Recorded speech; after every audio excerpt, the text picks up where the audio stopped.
Hey guys, welcome back. Good to see you this time. We got a video set up and a little bit of a different microphone, so hopefully it will make the videos a little bit more fun and interesting to watch rather than just watching me share my screen. But don't worry, we're going to get back to sharing the screen in just a second. What I want to talk about today is whether the Final Fantasy set is going to be more powerful than your average standard set. Now remember, all Universes Beyond sets going forward, starting with Final Fantasy, are going to be part of the standard tournament scene, standard level. Now what that usually means is that standard cards have a certain power level that are different than the special sets like Modern Horizons or Commander Masters or any of the other modern master sets or whatever. Because those modern sets are designed to be made for the modern format, and typically they have better reprints of stronger cards, and they can print new cards in them that are a little stronger. Whereas the general idea is that the standard sets have like a more tame power level, and therefore what people have said in the past is Wizards of the Coast is justifying the price of these more powerful or better reprint, higher reprint level cards with like a higher MSRP or a higher price. And so the question here is, will the Final Fantasy set, which has a higher price but is in standard, will that set have more powerful cards? Because it will not have reprints. So the real question is, will the new cards be more powerful even though it's in standard? And if it is going to be more powerful, will that affect the standard power levels going forward? Or are we only going to see more powerful cards in the Universes Beyond standard sets to quote unquote justify the higher price points? And how's that going to shake out the standard format going forward? I mean, what I see is that if just the Universes Beyond sets are going to have more power level and Wizards is doing that to justify the higher price, then most of the standard decks are going to be using cards from those sets that have the higher power level. But what a lot of people say is that, a lot of people compare Final Fantasy to Lord of the Rings set. And because Lord of the Rings set was a set where they had increased the price of the products, just like they're going to increase the price of the Universes Beyond sets going forward, and such as Final Fantasy, Spider-Man, and Avatar.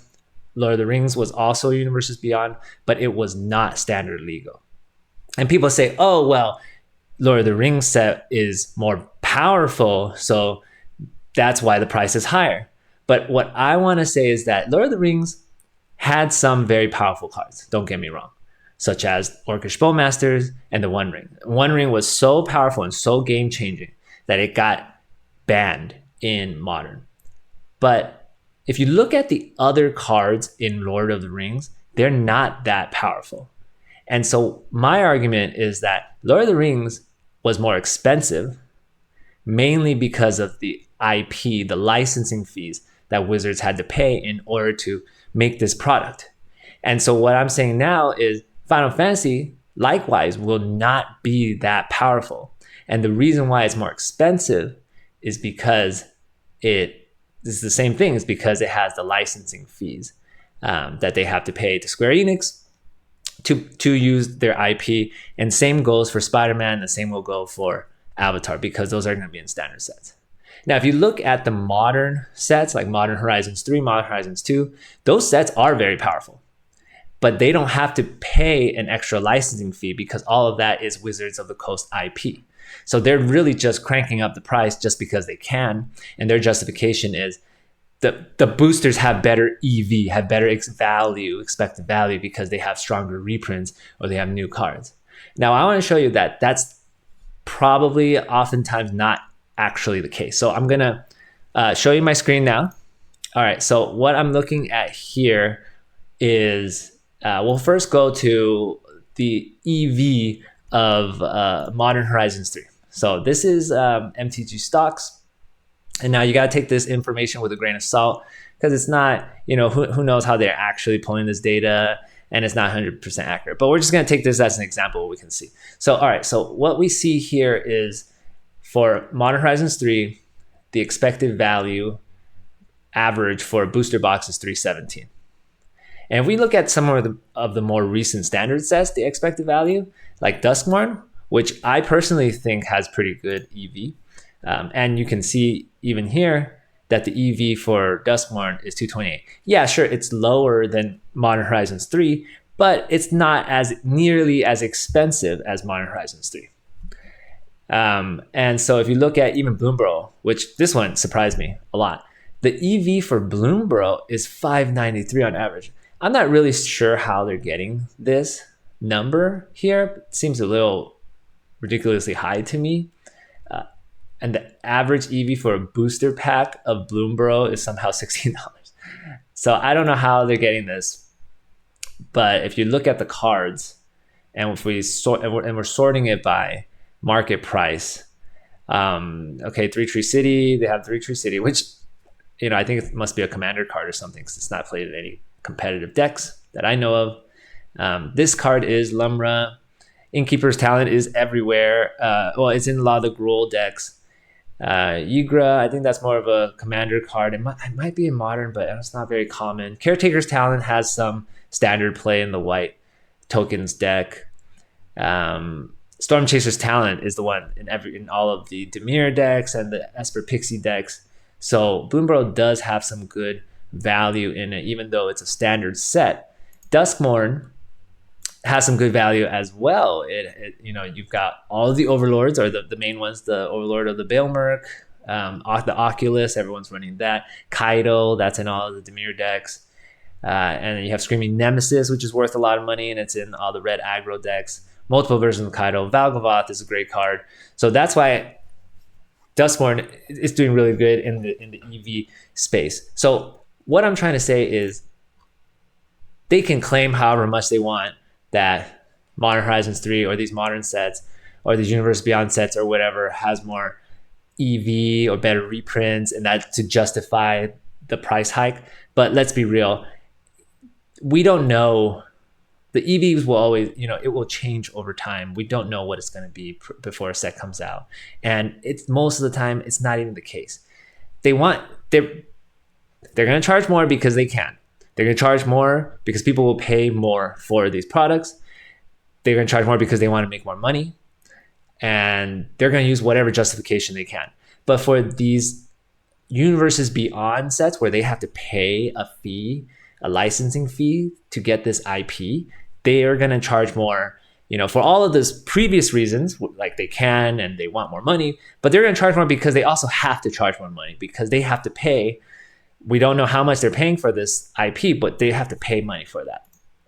Lastly, I just want to take a look at the Lord of the Rings cards to compare the power level of Lord of the Rings and Final Fantasy.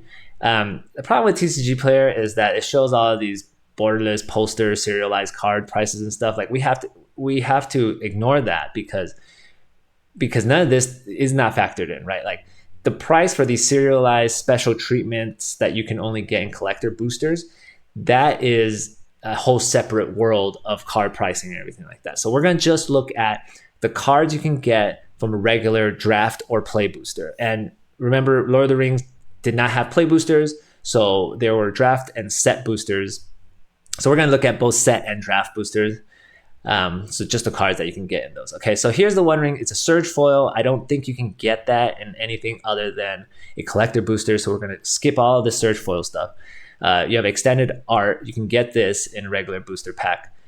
And don't forget, the One Ring was recently banned like a month or two ago. Price crashed a lot since then. It is rebounding since, but it's fairly expensive. And this card is wild, right? So, and it's banned for a reason because of how powerful it is. So I don't expect a card in Final Fantasy to match the One Ring, but certainly Orcish Bowmasters level, maybe.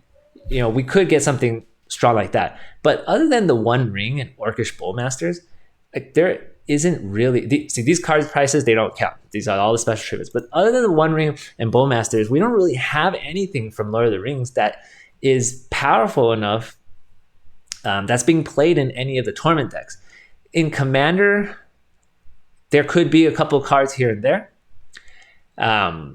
but I don't think it, like Delighted Halfling, great card in Commander. I don't think it's played in Modern. So there are a few cards. Mithril Coat, great card. And again, even so, like what we're looking at here, this is the showcase version. Showcase scrolls, you can only get that in the special edition collector booster. Same with this one.